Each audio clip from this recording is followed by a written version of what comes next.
Yes, hello once again. Today we begin basic 3D modeling, and here this is the foundation of all the modeling. All right, so uh, I'll go right to what we are going to be create today. So we'll begin with a very simple wooden stool. All right, so whatever we are going to learn from this one is what um, is how we'll be approaching modeling. Okay, so there are different ways, there are different types of models. Okay, there is hard surface models and there is organic models. All right, so for hard surface models are things like robots, something like a car, something like the table, something like all these tools. These are examples of hard surface models. Another type of model are organic models. Okay, so organic models revolves around humans, um, worms. Okay, so those ones are called organic models. So we'll begin with hard surface models and very simple models that we're going to create. So you obviously need to have a reference for what you're going to create. And for our case, I just Googled wooden stool, all right? And I've chosen this one because this one seems easier to create. Okay, we'll be focusing a lot more in modeling, then we'll handle the texturing bit in another chapter. Okay, so we'll head in direct to how to import our reference into our Blender project. Okay, so because now unless you have a separate monitor that you can share your model, here we'll just use one single monitor, right? So I'll attach the reference with this course. So I'm sure you will see it somewhere in the drive. Okay. So how do we import it into our project? The first thing, once you've opened Blender, we are going to save. All right, we're going to save this project so that we don't lose it. So we'll go to File, then Save As, then we're going to name it as a wooden stool. Okay, so save. That's the first process. Make sure that your project is saved like we did in the previous video. Then we want to bring our reference image to our Blender file. Okay, so what we are going to do, we are going to subdivide the properties editor. Okay, I'm sure you've seen how to partition uh, your editors. Okay, so we're going to switch to image editor so that now we can place our image here and see whatever we are creating. Okay, so we'll head wherever our image is saved, then just drag and drop the image. Okay, and now we have our image on the side. Okay, and now if I rotate the middle mouse button, I can zoom in and out of the reference image.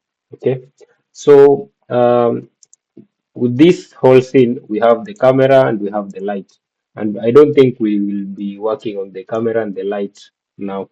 So we're just going to have them selected. So you can just click, then drag the mouse so that you can hold both the camera and the light and then hit delete and they will be deleted. Okay. Um, then we'll head directly now to model this mesh. The first thing that we are going to do, we have to know that Blender has different types of views. Okay, Blender has different types of views, so you have to be conscious about whichever view that you are modeling from. Okay, for example, if I hit 1 on my number pad, I'll see that now I'm in front photographic view. Okay, so this is called front view. Okay, um,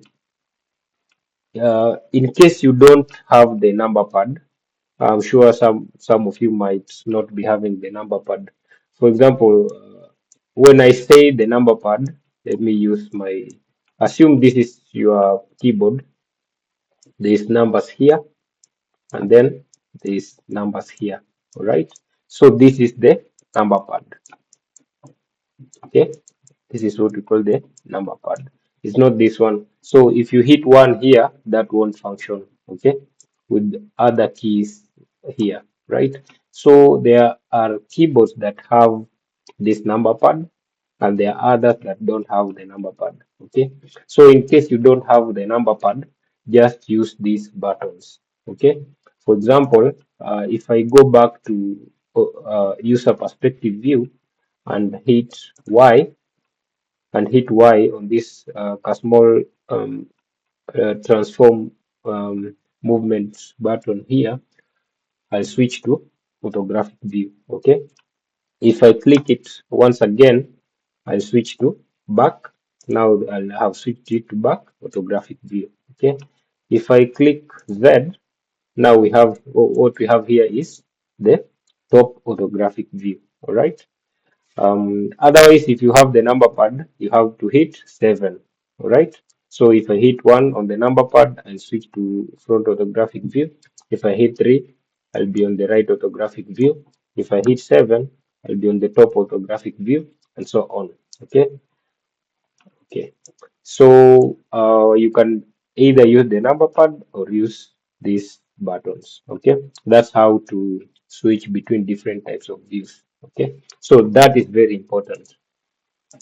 The next thing is now you have to make sure that you are in front orthographic view so that you can be sure and certain that your object is modeled from the front. Okay, so it's so important to know where the front is. So once you're in the front view, you can rotate your scene just a bit. When you rotate it just a bit, we are still on the front view, but this time round is in perspective. Okay, so we are going to model to create this mesh, but we have again to observe it. Okay, we have to observe the general shapes that make up this mesh. All right. So for example, I can pull this mesh upwards, this cube. Then I have to scale it so that I create this top part. Okay, so I can use this button here, this one, to just click on it, then drag, push down the mouse button. Okay, like that. Then I can, using this button here, I can click it once again, like that, and now I have this top part. All right. I'm not going to make it too detailed, especially for the sake of people who are completely beginning. All right. So I go back to front view, then pull it up a bit, then rotate it and see how that looks. Okay. So I can extend the y-axis just a bit like that. All right. So if I want it to be a bit more curved, right? If I want it a bit more curved, because if you look at my edges, they are so harsh, right? So if I want it a bit curved, I'll use this blender feature called bevel, right? But before that, here we are in object mode, okay?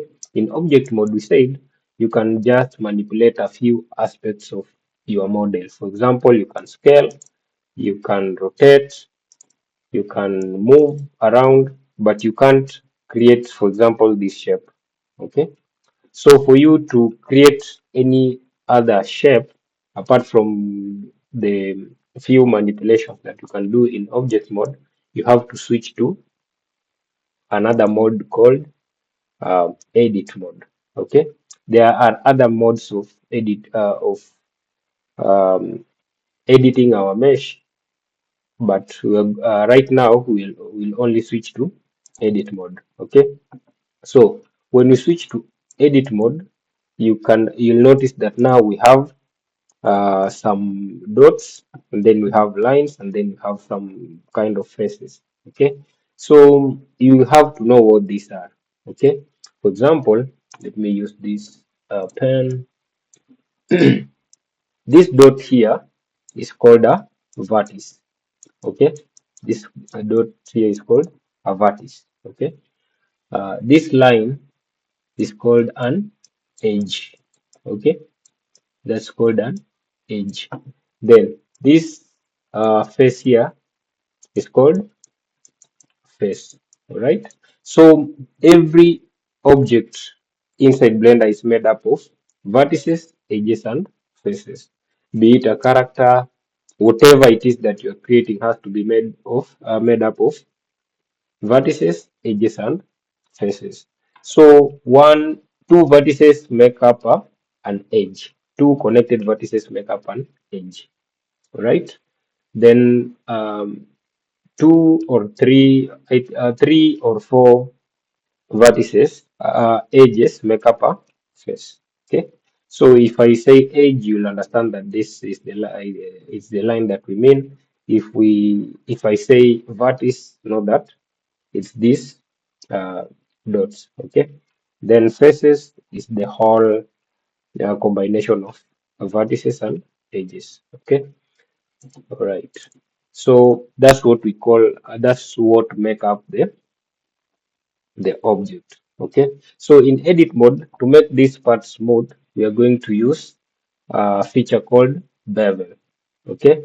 So with our T tab enabled, and when we are in edit mode, there are many functions that you can see here. Okay. And to make it um, a bit smooth, we're going to use this feature called beveling feature.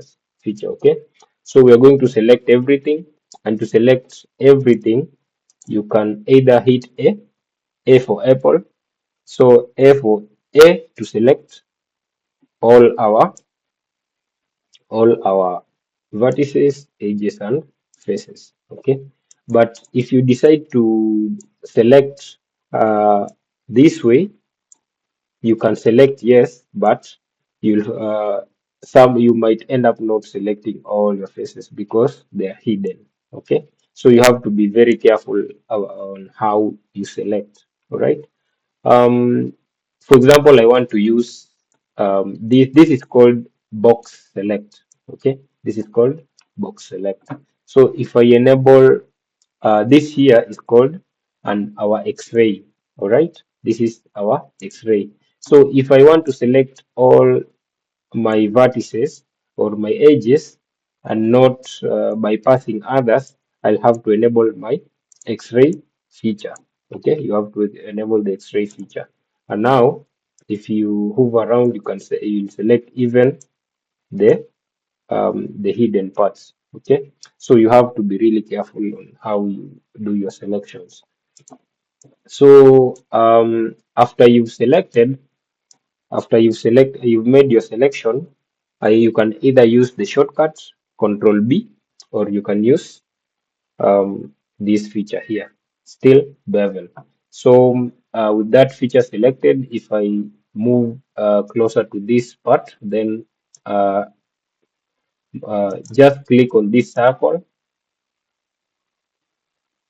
Okay, if I pull it backwards, yes, my object is being beveled, okay, but it's not being beveled the way I want. And this is something that you guys are going to experience, okay, because it's not uniformly beveling, okay. So what you're going to do, we are going to cancel that bevel, then head back to object mode, okay. And the reason why it's not beveling the way we want is because our scale is not uniform. Okay, we don't have a uniform scale, right? So if you see these values here, we don't have like a nice uniform scale. That's why the beveling won't be uniform. So to solve that, we have to apply scale. Okay, so we're going to hit Control A. So when you hit Control plus A for apple, then hit apply scale. Once you hit apply scale, you'll notice that your scale values switch to 1, 1, 1, and now you have a uniform scale. Okay. Now, when we head back to bevel, then re-enable the bevel button, then click and push up uh, your mouse. You'll notice that now we have at least beveling that looks better, right? Now, how do we make it smoother? Okay. Once you've beveled your object, expand this button. Okay. So when you expand this button, there's this place called segment. So if I click on the segment, if I increase the number of segments, okay, now my edges will be a bit smoother. Okay. If I reduce the width, my beveling will be a bit now will fit more my reference. Okay. So I don't think there's any other thing that we're going to do. We just had to do the segment to 2, then the width to 0.0256. Okay, so you don't need to have too many segments. Okay, the more segments you have, the better your mesh is going to look. But that also means that your scene is going to be heavy. Okay, so don't use too many segments, especially if you don't have a very strong machine computer. Okay, fine. So once the beveling is done, we can go back to object mode. So we can use this button, head back to object mode. So if you want to use shortcuts, you can hit control, you can hit tab. Okay, so tab on your keyboard can switch between object edit mode and object mode. Okay, and your mouse cursor has to be on the viewport. All right, so if you hit tab, you can switch between object and edit mode. All right, so the next thing that we are going to model is this side leg. So what we are going to do, we're going to add a mesh. This is how to add an object. Okay, just hit add, then mesh, then cube. All right, because our object is rectangular in shape. All right, that's why we selected the cube. So we're going to push it towards the this side because this is the one that we are creating. Then use the scale button to scale it inwards like this. Then we can switch to front view. Okay, the way I've shown you.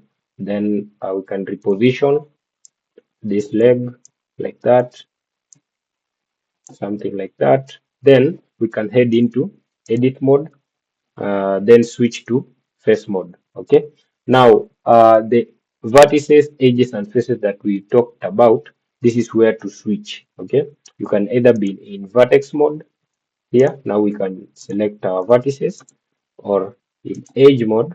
Now we can select our edges, then in face mode, where now we can select our faces only. Okay, so we'll select this top face, then push it downwards like so, and now we have that this side. Okay, all right. When you see this face, this um, our reference, there's this hole here. Okay, and we have to create it. Okay, so how do we create this face, this space here? Okay, how to create it? First is to create a loop. Okay, is to create what we call edge loops. Okay, we have to create a loop, right? So when you hover around while in edit mode, there's this part here called loop cut. Okay, so click on that loop cut, then head over here, then create just one loop, right? Just one loop. And again, if you hover around, you'll see Blender is ready to add more loops. Okay, we can even have two more loop cuts. Okay, So we can hit once again, then hit another one there. Okay. And now we've created loop cuts, two more loop cuts. Okay. So once that is done, just get out of the loop cut tool. So switch back to our transform channel, and now we have to shape this area to look like our reference. Okay. So the first thing that we're going to do, you need to know what a loop is. Okay. So if I switch to X-ray mode, you'll see that these circles, this when we clicked, we created some kind of edges. Okay, so that edges, all these edges surrounding this place is called a loop. Okay, that's what we call a loop. Okay, so if we select these ones too, that is called a loop. Okay, so the first thing that we are going to do, we are going to select. How do you, by the way, how do you select? For example, I want to select that whole loop. How do I select it? Okay, you can either click on it like that, then hold shift, then click on the next one and the next one and the next one, and now you have the whole loop. Okay, that is the first way to create a loop. Okay, but the easiest way to create a loop is to hold down Alt, then click, just hold Alt, then click in within one of those, one along one of the loops, okay, that you want to select. Okay, if I want to extend my selection, I hold down Alt with Shift, then click, and now I can select all my added loops. Okay, okay, that's how to select your loops. Otherwise, you still can box select, just click and drag your mouse and you can select the entire loop. Okay, okay, so we are going to select this loop and this one, then scale those loops along along y axis so that I can reduce this scale. Okay, after that, I'll get away out of my X-ray mode, then select this one vertex, one edge. I select that one edge, then push it using the transform movement button. Okay, so if I pull it upwards, now I've created this space. Okay, okay. So with that done, if I head back to object mode, now I want to make it look softer. Okay, I want to make it look smoother than the way it is, because now it looks very harsh. Okay, so all I'll have to do is to head back into edit mode, then select the edges that I want to bevel, because here we used bevel, we are still going to use bevel. So I'll select all the edges that we want to bevel, and to select all of them, you have to hit Alt, then Shift, then click along the edges that you want to select. Okay, so you have to hold both Alt um, Alt to select the entire loop, or Shift to select single loops, single edges. Okay, okay. So, for example, I want to select this one. I'll press down Shift.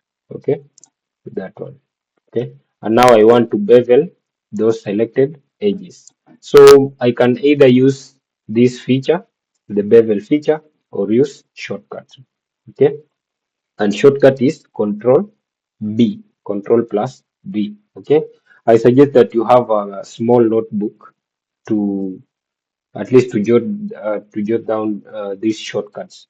Okay, so select those ones, then hit Control B, then move my mouse. Okay, so once my mouse is moved, now we have at least a more smooth uh, leg. Okay, so I can switch back to object mode. All right. Okay. Now, if it didn't bevel well correctly, the reason is we've not applied scale. You remember the way we've done the first part. So what we're going to do is to hit Control Z so that we can go back a few steps back just before we did the bevel. Okay.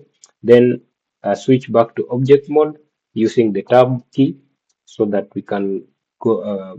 That's the tab key is the shortcut to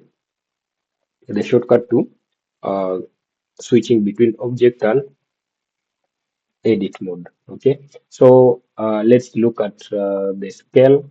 So if I hit N, I can see this tab. Okay, the N key. And now you can see the scale, the X scale is 0.132 and the other scale is 1, 1. Okay, so all you need to do is to hit Control A and apply scale. Just click apply scale, right? And now if I hit N again, those channels disappear. And when we head back to object mode and hit Control B, now we can bevel and our bevel will be uniform. Okay, so don't forget that one. Perfect.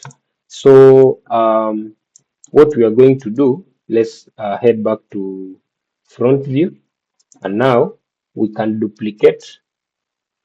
Okay, let's not duplicate it. We can just rotate. So we can just rotate like so that our seat resembles our reference. Okay, now it's rotated like that. You can even move it closer using that X arrow like that.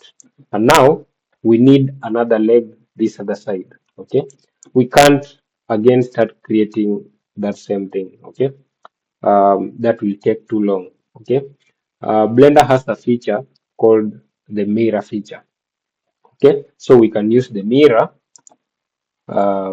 we can use the mirror feature to mirror whatever we have on this side to be reflected on this other side. Okay, so what we are going to do, uh, we are going to get to our properties editor. Okay, the mirror is found in the properties editor.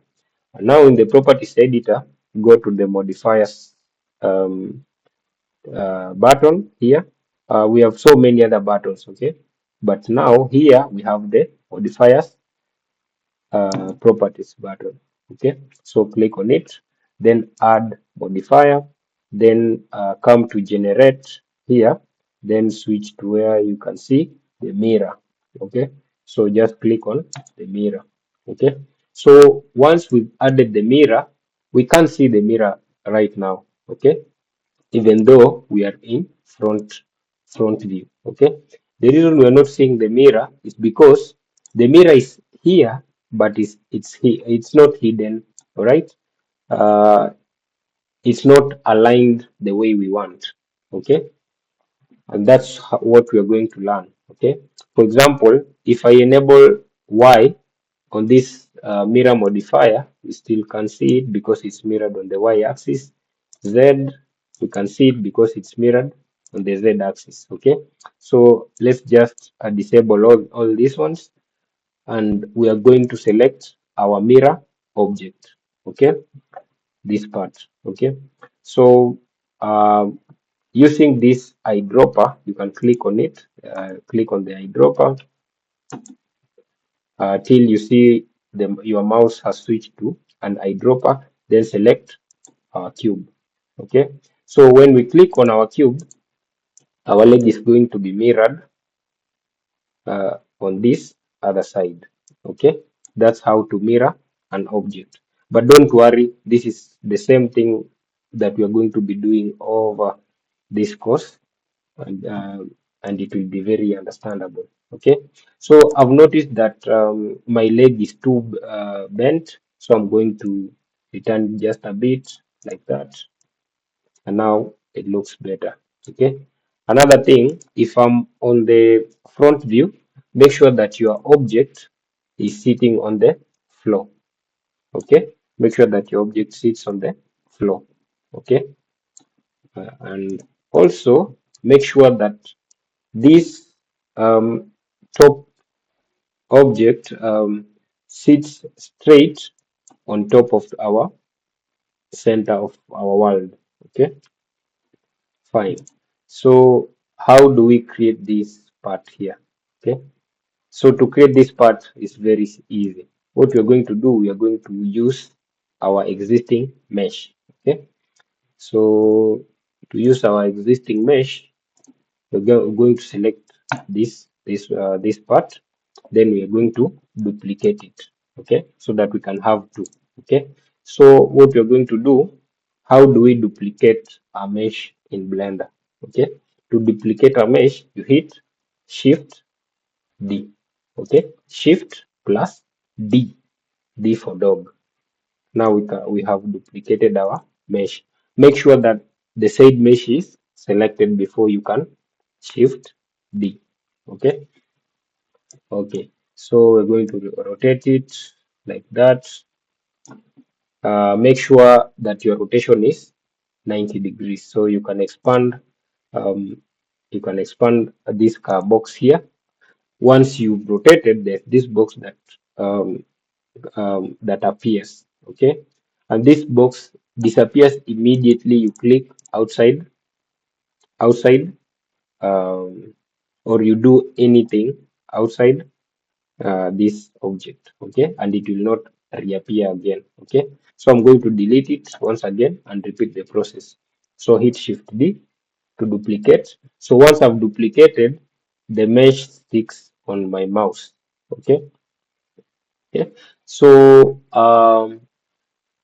when I right click, the mesh returns to its initial position.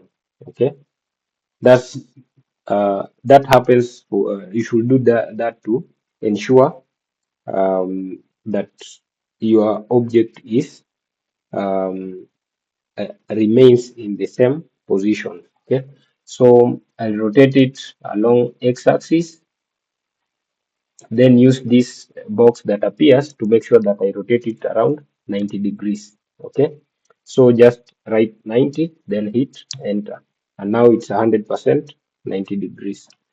Now I can rotate my scene so that I can see what I want to do. Now I want to scale, and now I'm going to scale it along x-axis like so. Then scale it along z-axis. Then reposition it, scale it again so that this part is inside and this other part is also inside. And now I can scale it outwards just a bit like that. And now we have our stool. Okay, so this is just the basics. We'll be doing a couple of them before we sink into. Now once you are used to the Blender interface, it will be easier for you to catch up with the characters and so on. Okay, see you in the next video.